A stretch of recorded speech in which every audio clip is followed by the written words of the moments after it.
chấn động, tuyên tử hình giám đốc công an Đồng Nai vì tội ác tày đình, kẻ háo sắc, dại gái, bị vợ bé tổng thống Thiệu lừa tình đầy cay đắng. Trong lịch sử tố tụng Việt Nam, có lẽ chỉ có duy nhất giám đốc công an tỉnh Đồng Nai bị tuyên án tử hình vì những tội ác khủng khiếp đã gây ra. Nói về tội trạng của hắn thì không gì diễn tả hết. Trong quá trình phạm tội, tên này đã tiếp tay cho người tình nhỏ, nữ gián điệp Sinốt Kim Anh, vợ bé của Tổng thống ngụy quyền Nguyễn Văn Thiệu. Trong cuộc chơi tình ái này, cựu giám đốc công an Đồng Nai là kẻ dại gái, rơi vào cảnh bi đát vì âm mưu thâm hiểm, qua cầu rút ván của người đẹp. Vậy giám đốc công an tỉnh Đồng Nai là ai? Đã phạm phải tội gì mà đến mức phải tuyên án tử hình? Hãy cùng chuyện lạ đó đây tìm hiểu cụ thể trong video này. Đây là câu chuyện chấn động ở thời điểm đất nước còn nhiều phức tạp những năm sau giải phóng Sài Gòn. Cựu giám đốc công an tỉnh Đồng Nai Nguyễn Hữu Dọc là ai? Xuất thân ra sao? Về gia thế, Nguyễn Hữu Dọc, tức Mười Dọc hay Mười Vân, là con ông Chính Nài, Nguyễn Văn Nài, nhà ở gần sông Rạch Chanh, ấp Long Kim, xã Long Định, Cần Đước, Long An. Ông Chính Nài, nhà có mấy mẫu ruộng và làm nghề buôn chuyến trên sông chở các loại chiếu dệt ở vùng Long Định ngược theo sông Vàm Cỏ lên Gò Dầu, Trảng Bàng, Tây Ninh để bán và mua hàng nông sản chở về. Năm 1948, Nguyễn Hữu Dọc gia nhập công an xã Long Định thuộc tỉnh Chợ Lớn lúc bấy giờ. Thời kỳ những năm 1948, 1949 huyện Cần Đước tình hình khó khăn, phức tạp. Các cơ quan lãnh đạo của huyện phải chia thành hai khu. Khu A đóng tại Kinh Bo Bo, huyện Thủ Thừa, Tân An. Khu B đóng tại Lý Nhơn, Rừng Sát, Nhà Bè. Trưởng công an huyện Trương Văn Tư phụ trách khu A, còn Mười Dọc làm phó phụ trách khu B. Chính trong thời kỳ này, Mười Dọc đã làm mưa làm gió, giết hại rất nhiều người, trong đó có lãnh đạo huyện, đội trưởng, và vu cáo vào tội theo Đại Việt Quốc dân đảng mà Tư và Mười Dọc lập thành tích phá án. Khoảng năm 1951, Tư Thắng làm phó giám đốc công an Bà Rịa, Chợ Lớn, phát hiện ra việc oan sai tày đình mà Mười Dọc gây ra mấy năm trước, khiến nhiều người dân kháng chiến và cán bộ chết oan uổng. Năm 1954, Mười Dọc lên đường tập kết ra Bắc. Hắn được cử làm phó phòng cảnh sát trị an công an tỉnh Hòa Bình. Trong một lần đi săn bắn, Dọc nổ súng bắn hạ đồng chí trưởng phòng. Thật nực cười là sau đó vợ của người này thậm chí còn làm đơn xin bãi nại cho Nguyễn Hữu Dọc với lý do vì chỉ là bắn nhầm. Thoát khỏi tội danh ngộ sát, nên năm 1962 Mười Dọc được bố trí về miền Nam chiến đấu. Đến đây thì mọi người mới vỡ lẽ. Trên thực tế ông Dọc có quan hệ bất chính với vợ trưởng phòng, thậm chí giữa hai người có con chung. Chính bởi thế mà cô vợ mới viết giấy bãi nại cho kẻ đã sát hại chồng mình mà không chút đau đớn. Sát hại chồng, đoạt vợ, Mười Vân quả là thâm độc và tàn nhẫn. Nhưng thời điểm đó đang là chiến tranh ác liệt, nguy cấp, không phải việc gì cũng được điều tra tường tận. Tất cả phải ưu tiên tập trung cho tiền tuyến nên hành vi của Mười Dọc không bị truy xét kỹ càng. Sau năm 1975, Nguyễn Hữu Dọc được cấp trên cử làm giám đốc công an tỉnh Đồng Nai. Với bản chất nham hiểm và độc ác, Mười Dọc dùng nhiều thủ đoạn tàn ác để triệt hạ và hãm hại nhiều đồng chí, đồng đội vô tội. Dọc còn làm những việc coi thường pháp luật, bất chấp quy định. Hắn cho cấp dưới thả tên Nguyễn Văn Sang, là cảnh sát đặc biệt miền Đông đang bị giam giữ tại trại giam Tam Hiệp, đặt cho bí số H20, khống chế tên này khai khống, lập hồ sơ giả tố cáo ông Năm Trang, thường vụ tỉnh ủy, bí thư thành ủy Biên Hòa, và ông Ba Lan, tỉnh ủy viên, bí thư thành ủy Vũng Tàu là người của CIA cài lại. Vụ việc này khiến ông Tư Thắng day dứt nhiều năm. Chuyện là khi giải thể khu ủy an ninh miền Đông, Tư Thắng đề nghị bố trí ông Tư Nam thay thế chức giám đốc công an. Nhưng khi về ban an ninh miền Nam, Tư Thắng lại nghe tin Mười Dọc làm giám đốc, còn Tư Nam làm phó.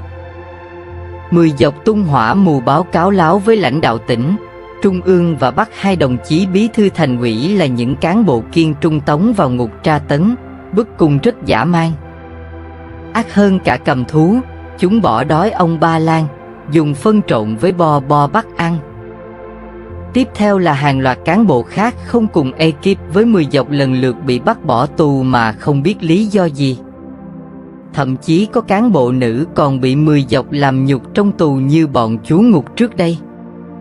Có một lần, ông Trương Văn Tư từng là cấp trên của Nguyễn Hữu Dọc lúc còn ở Cần Đước, sau này là chi cục phó chi cục thống kê thành phố Hồ Chí Minh, vì quá bức xúc trước hành vi tàn bạo, mất nhân tính của 10 dọc đã đến nhà Tư Thắng thú tội ngày trước, nghe lời 10 dọc giết qua nhiều người và xin Tư Thắng nhanh chóng nghĩ ra cách nào đó tác động đến tỉnh ủy Đồng Nai ngăn chặn tội ác của Nguyễn Hữu Dọc.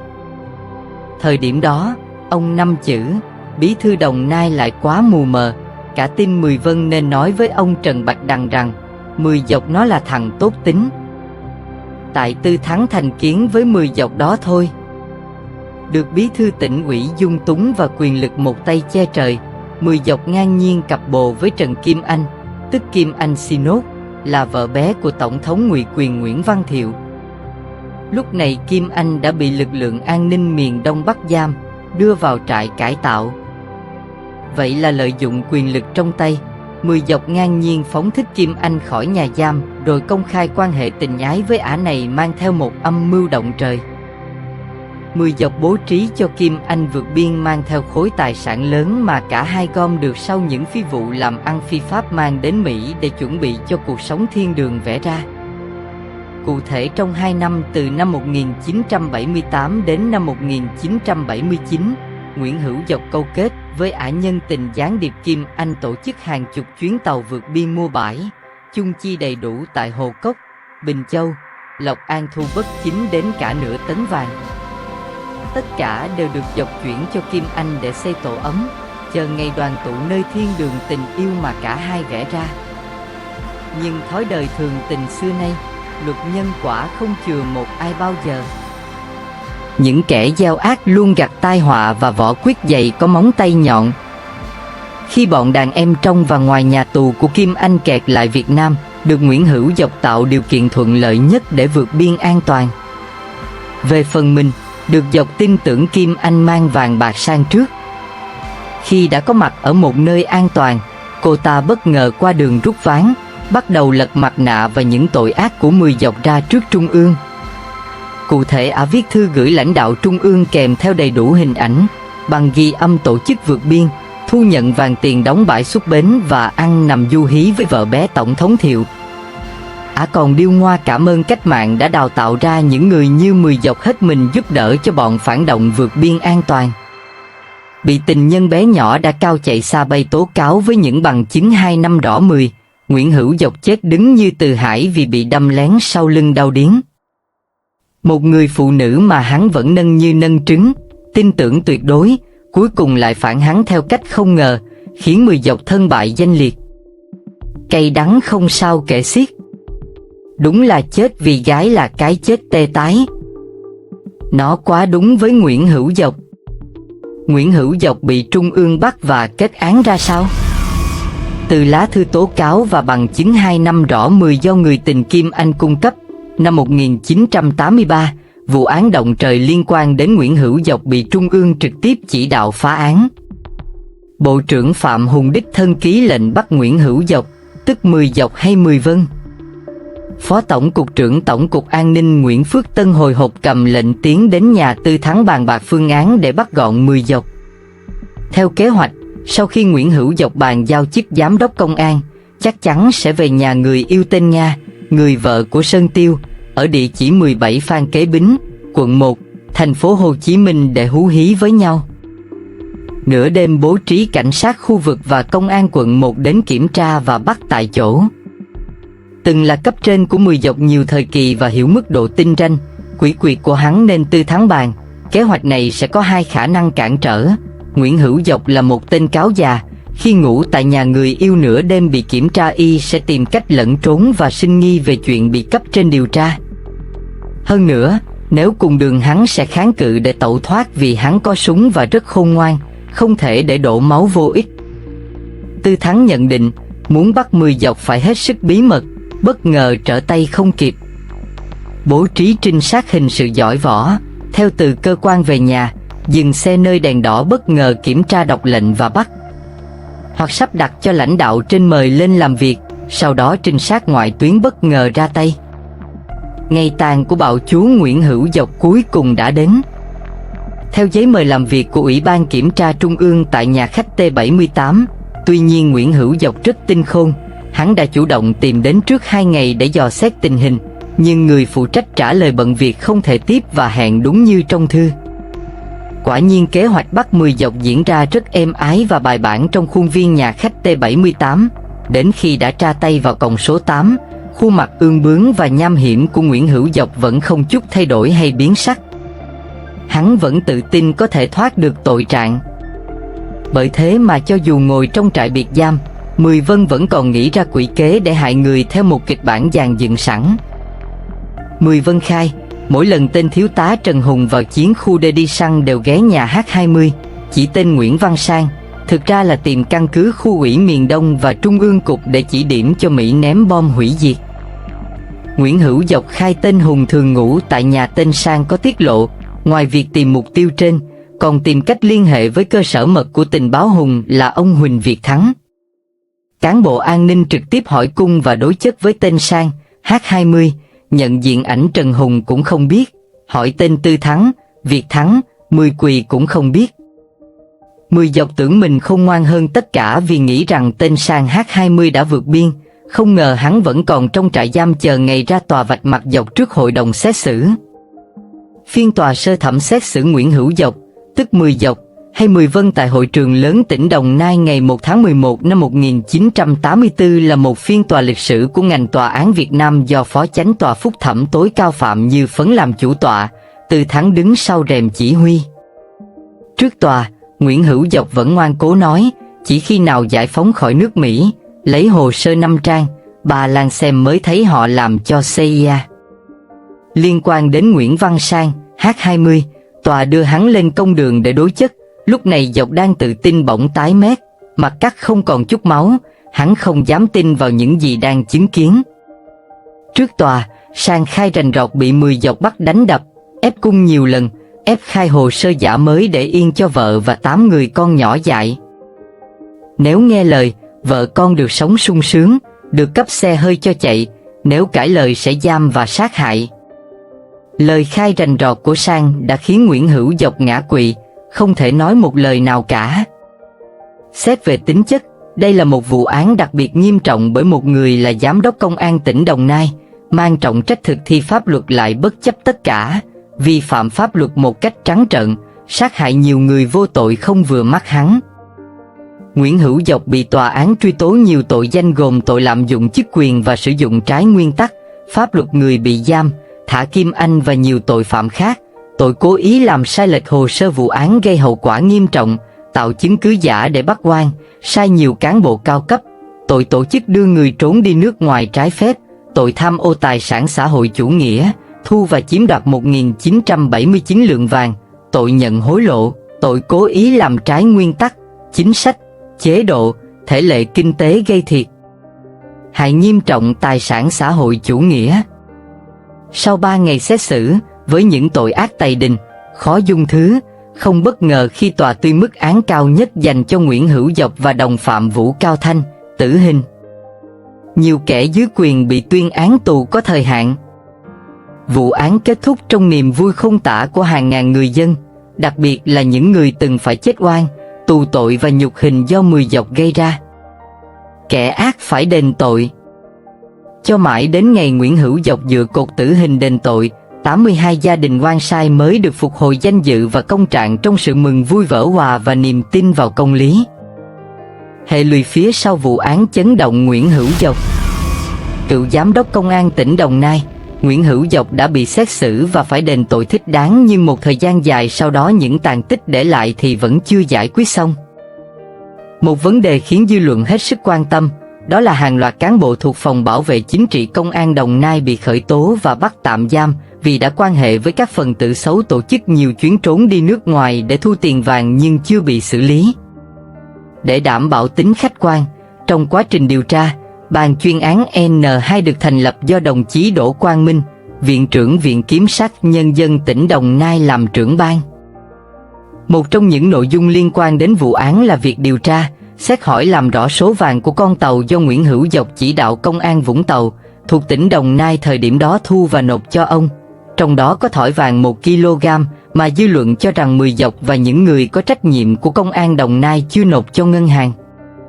Đây cũng là tình tiết thú vị nhất của vụ án này, trong đó một trong những nhân vật liên quan là ông Bùi Đình Kiểm, Phó Giám đốc Công an tỉnh Đồng Nai.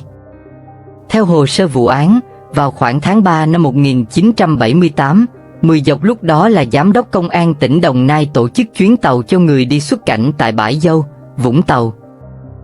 Số vàng mà Công an Vũng Tàu thu được theo kiểm kê ngày 13 tháng 3 năm 1978 là 500 lượng, 6 chỉ, 8 phân, 6 ly, cân nặng 18 kg 750.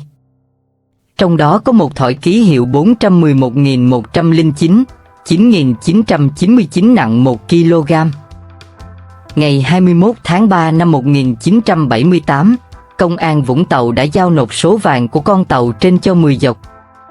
Bên giao là ông Châu Phi Cơ, bà Đỗ Thị Duy và Lê Thị Sáu. Bên nhận có ông Bùi Đình Kiểm và Phạm Hùng Sơn, Phó ban thanh tra Công an Đồng Nai. Số lượng như kê biên, trong đó có thỏi vàng ký hiệu 411109 9.999 nặng 1 kg. Sau đó, ông Kiểm đã trực tiếp giao số vàng này cho Nguyễn Hữu Dọc. Tháng 8 năm 1979, 10 Dọc đã nộp số vàng trên cho ngân hàng có sự chứng kiến và giám sát của ông Bùi Đình Kiểm. Bản án xét xử 10 Dọc trước đây khẳng định, riêng về khoảng 461 kg 209 trong số vàng do 10 Dọc giữ tại nhà với vợ y, thời gian hơn 6 tháng mới nộp cho ngân hàng còn bị thiếu, thì cho đến nay vẫn chưa thể làm rõ. Tuy nhiên, trong quá trình xét xử, Nguyễn Hữu Dọc không nhận việc này mà đổ cho hai ông Bùi Đình Kiểm và Phạm Hùng Sơn, là hai người trực tiếp giao nộp vàng cho ngân hàng tại nhà riêng của Dọc. Đây chính là mấu chốt của vụ án. Xin nói lại cho rõ về vấn đề này là, mặc dù trong biên bản kiểm kê đều đúng nhưng trong quá trình điều tra, xét xử vụ án Nguyễn Hữu Dọc thì thực tế còn thiếu một thỏi vàng mang ký hiệu 411109 9.999. Khi nhắc đến ông Bùi Đình Kiểm, nhiều người khẳng định ông là một người lãnh đạo liêm khiết. Sau khi nghỉ hưu, hai vợ chồng ông với hai người con vẫn ở trong một ngôi nhà tuềnh toàng, rách nát. Song để tìm dấu vết của vụ thất thoát 1 kg vàng, ban chuyên án đã trực tiếp về nhà ông Kiểm ở thị xã Bà Rịa để tìm hiểu. Sau ngày đầu tiên tìm kiếm tài liệu không có kết quả, ngày thứ hai cán bộ trong ban chuyên án tiếp tục làm việc với ông Kiểm. Trong đó, quan trọng nhất là xem lại giấy tờ mà ông còn lưu lại, xem có gì liên quan đến số vàng 10 Dọc giao nộp cho ngân hàng hay không. Quá trình tìm kiếm trong đống sổ sách của ông, vị cán bộ trong ban chuyên án thấy một cuốn lịch tại ngày 1 tháng 8 năm 1979 có dòng chữ viết bằng mực đã nhòe, 1 kg bằng 1/2. Đây chính là thời gian mà ông Bùi Đình Kiểm cùng một số người nộp số vàng do 10 Dọc cất giữ vào ngân hàng. Khi vị cán bộ này đưa cho ông Kiểm, thì ông không trả lời ngay mà xem rất kỹ. Ông dở từng trang một rồi lại quay lại về trang có những con số trên. Ông gật đầu, đúng là chữ tôi rồi. Nhưng tôi cũng không hiểu tại sao viết thế này. Để tôi nghĩ chút đã. Một tay cầm cuốn lịch, một tay ông bỗng đánh bốp vào đùi. Thôi chết rồi các chú ơi. Bây giờ tôi mới nhớ. Lúc ông 10 Dọc kêu tụi tôi đến nộp vàng cho ngân hàng, họ tiến hành cân từng mã. Đến thỏi vàng 1 kg thì không cân được. Vì chiếc cân của ngân hàng lúc đó chỉ cân được mỗi mã dưới 0,5 kg, nên thỏi vàng ấy phải cắt ra làm đôi để cân. Vì vậy tôi mới viết 1 kg bằng 1/2. Tại cuộc họp ban chuyên án, sau khi nghe báo cáo của hai cán bộ xuống nhà ông Kiểm, đủ cơ sở để khẳng định số vàng thu được của con tàu là 500 lượng và đã nộp đủ cho ngân hàng. Chuyện thỏi vàng 1 kg khép lại. Liên quan đến vụ án này, sau quá trình mở rộng điều tra, đến ngày 20 tháng 12 năm 1988, Tòa án Nhân dân Đồng Nai đã xử phạt nhiều cán bộ khác về các tội tham ô, lừa đảo chiếm đoạt tài sản xã hội chủ nghĩa, nhận hối lộ và tổ chức cho người trốn ra nước ngoài. Một số bị cáo khác cũng nhận các bản án nghiêm khắc về tội che giấu tội phạm. Chuyên án kết thúc. Cuộc tình ngang trái với vợ bé của Nguyễn Văn Thiệu và cái chết như từ hải của Nguyễn Hữu Dọc vì bị người tình đâm sau lưng. Thời ấy, ở Sài Gòn, có một dược sĩ nổi tiếng giàu có, nhờ buôn lậu thuốc Tây tên Nguyễn Cao Thăng. Thăng đã lo lót trở thành phụ tá tổng thống ngụy quyền Nguyễn Văn Thiệu. Hắn có người tình xinh đẹp tên Trần Thị Kim Anh, chủ một quán bar, vũ trường mang tên Sinốt tại thành phố biển Vũng Tàu, vì vậy mà có biệt danh Sinốt Kim Anh. Thăng đã bày cho Thiệu thường xuyên tổ chức hội họp tại Vũng Tàu vào các ngày cuối tuần, rồi ngầm dâng hiến báu vật Sinốt Kim Anh cho sếp. Kết quả của những ngày đêm họp hội cơ mật tại Vũng Tàu, nàng Sinốt Kim Anh đã hạ sinh một cậu con trai cho Nguyễn Văn Thiệu. Một số tướng lĩnh Sài Gòn cũ hay nói mỉa mai rằng đó là hoàng tử thứ tư. Trên thực tế, hoàng tử thứ tư có phải là con rồng hay không, chỉ có trời mới biết, vì trước đó, bà chủ quán bar Sinốt từng làm vợ hờ cho Nguyễn Cao Thăng. Sau khi sinh ra được ít lâu, cậu bé này bỗng dưng biến mất như chưa hề có mặt trên đời. Người ta đồn rằng nàng Kim Anh Sinốt đã gửi con cho người khác nuôi ở một nơi bí mật. Lớn lên cậu bé được đưa ra nước ngoài du học. Còn nàng Kim Anh Sinốt thì từ giả quán bar, vũ trường Sinốt ở Vũng Tàu nhảy vào chính trường, được Nguyễn Văn Thiệu chống lưng đưa lên làm dân biểu Quốc hội, tức bà Nghị Kim Anh danh giá một thời ở Hạ nghị viện Sài Gòn. Theo lời kể lại của những người thân cận Tổng thống Thiệu, thực ra nàng Kim Anh không thuộc hàng mỹ nhân rực rỡ lúc bấy giờ bởi vóc dáng béo tròn, da trắng và cặp mắt cực kỳ lẳng lơ. Ở người đàn bà này luôn toát lên vẻ dâm đãng, thủ đoạn và nặng mùi gái làm tiền hơn là một phụ nữ đài cát, quý tộc sang trọng. Nhưng tạo hóa luôn công bằng và đa đoan một chút, khi ban cho người đàn bà này vài khiếm khuyết về tiêu chuẩn một mỹ nữ, thì lại ban cho sự khôn ngoan đáo để của con gái đất Bắc, ăn nói rất duyên, biết làm hài lòng các đấng mày râu hạng sang nhất trong xã hội thượng lưu và quyền lực, biết lẳng lơ để mồi chài và lao vào vồ lấy con mồi để leo lên nấc thang danh vọng, quyền lực và bạc tiền.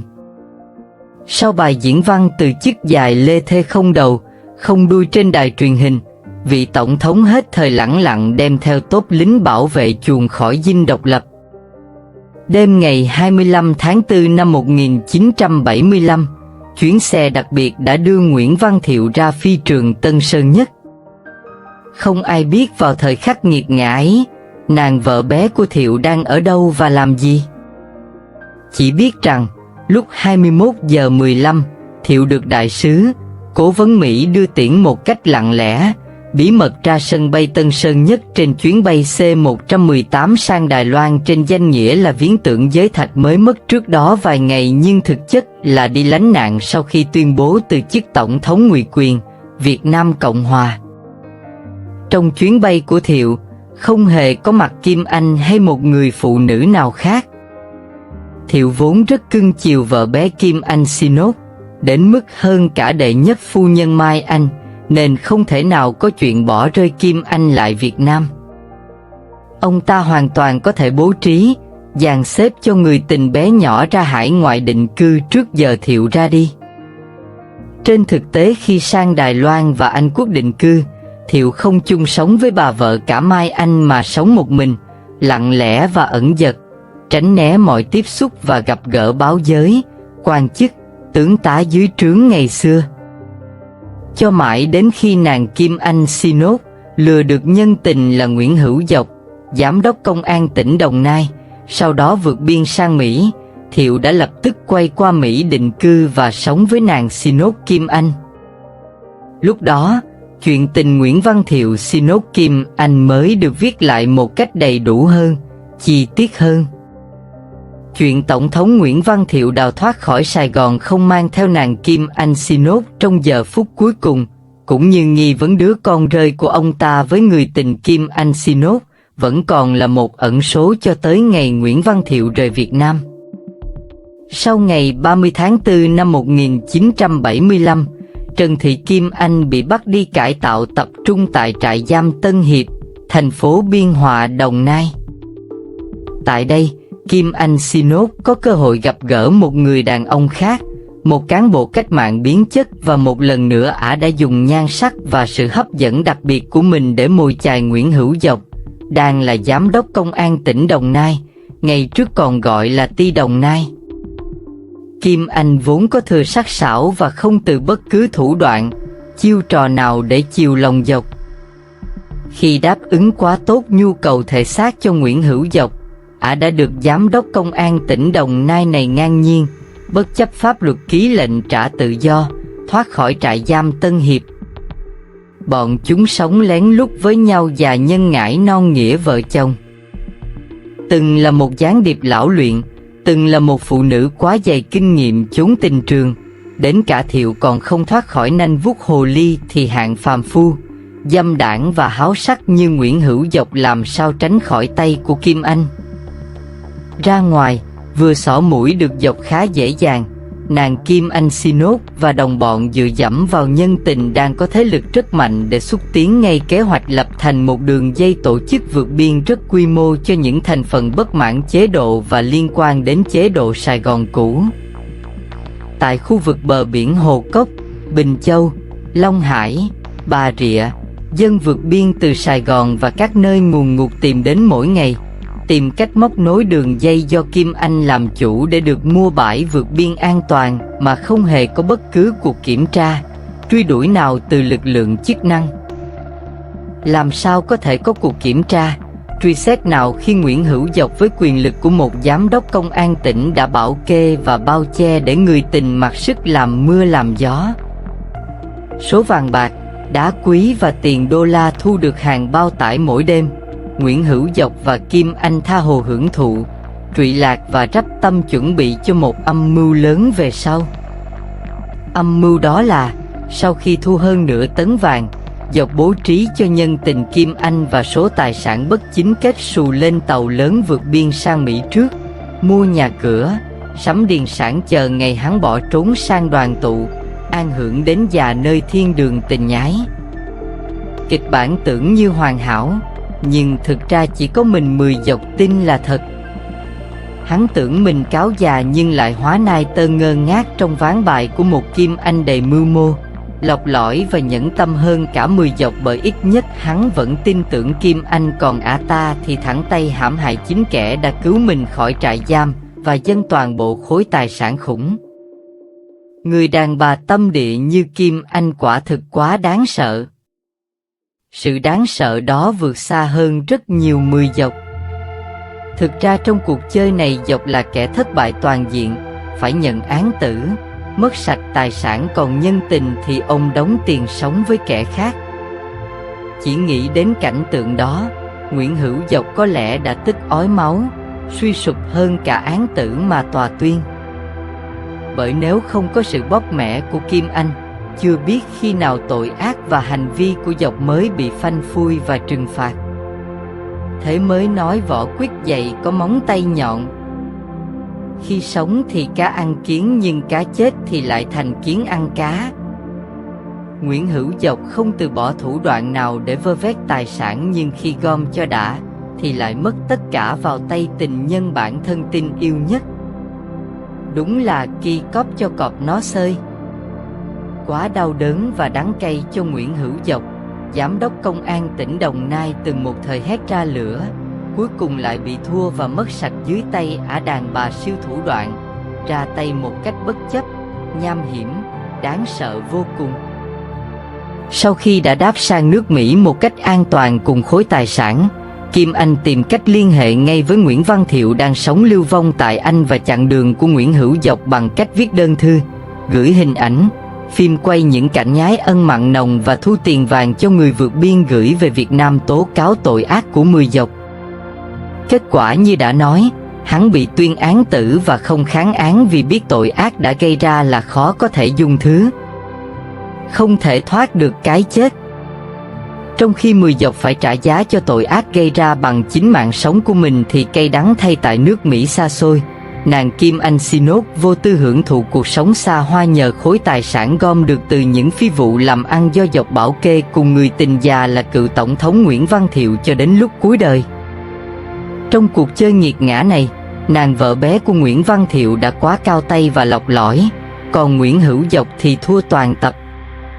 Hắn chỉ là con tốt thí, hết sức cung phụng, gom góp tài sản cho người tình rồi bị chính cô ta bán đứng. Một cán bộ ngành công an từng là cấp trên của Nguyễn Hữu Dọc là người cùng quê hương Long Định, Cần Đước, Long An, từng bị 10 Dọc vu cáo, hãm hại nhưng bất thành đã ngậm ngùi tiếc rẻ. Nếu không nhúng tay vào tội ác tày trời, thì cậu ấy là một con người rất giỏi giang, bản lĩnh. Gia đình, dòng họ của Nguyễn Hữu Dọc không có ai là người độc ác, tàn bạo như cậu ta. Họ là những nông dân hiền lành, chất phác. Chính ông TRVT sau này làm lãnh đạo Cục Thống kê thành phố Hồ Chí Minh từ thời mới giải phóng đã mạnh dạn lên tiếng tố cáo những tội ác của 10 Dọc gây ra mà ông từng biết khi phụ trách công an huyện Cần Đước ngày xưa với nỗi niềm hối hận vô cùng. Ông đề nghị những cán bộ thân hữu cấp trên tìm mọi cách ngăn chặn không để 10 Dọc trèo lên ghế giám đốc công an, sợ rằng tội ác sẽ tiếp diễn. Quả nhiên điều ông T lo lắng đã thành sự thật. Ông nhận lệnh triệu hồi, nhưng cương quyết chống đối không về trình diện vì biết mình không có tội tình gì cả. Hơn nữa, ông biết kẻ xấu đang trắp tâm hãm hại người tốt. Ông từng nghĩ, thà chết tại ngay mảnh đất vườn nhà, chứ không chết dưới bàn tay những kẻ xấu, hãm hại đồng đội. Ông nhớ khá rõ chuyện anh Thiết, huyện đội phó bị sát hại trong tư thế ngồi lưng dựa vào vách, không giống một người thắt cổ tự tử như báo cáo của Nguyễn Hữu Dọc lên cấp trên. Từng là bí thư huyện ủy Cần Đước những năm đầu giải phóng, ông và bà nhà, chánh án tòa án huyện, được tòa án mời, yêu cầu tường thuật lại vụ việc năm 1950 với tư cách là nhân chứng sống để tòa án có thêm đầy đủ chứng cứ tội ác trừng trị 10 Dọc thích đáng, tâm phục khẩu phục. Nhưng lúc ấy, chẳng biết nghĩ sao, ông quên ghi ra giấy, mà lên gặp trực tiếp để trình bày trung thực nhất những gì mình thấy, mình biết, mình nghe. Cảm ơn quý vị đã theo dõi câu chuyện. Quý vị nghĩ sao về tội ác của cựu giám đốc công an tỉnh Đồng Nai, đến mức trở thành giám đốc công an tỉnh duy nhất tại Việt Nam bị tử hình cho đến nay? Và chuyện dạy gái bị gái chơi cho một vố 10 đời cũng không hết đâu. Hãy để lại bình luận phía dưới video để chúng ta cùng thảo luận thêm. Đừng quên đăng ký kênh, ấn chuông thông báo để không bỏ lỡ video mới nhất từ Chuyện Lạ Đó đây.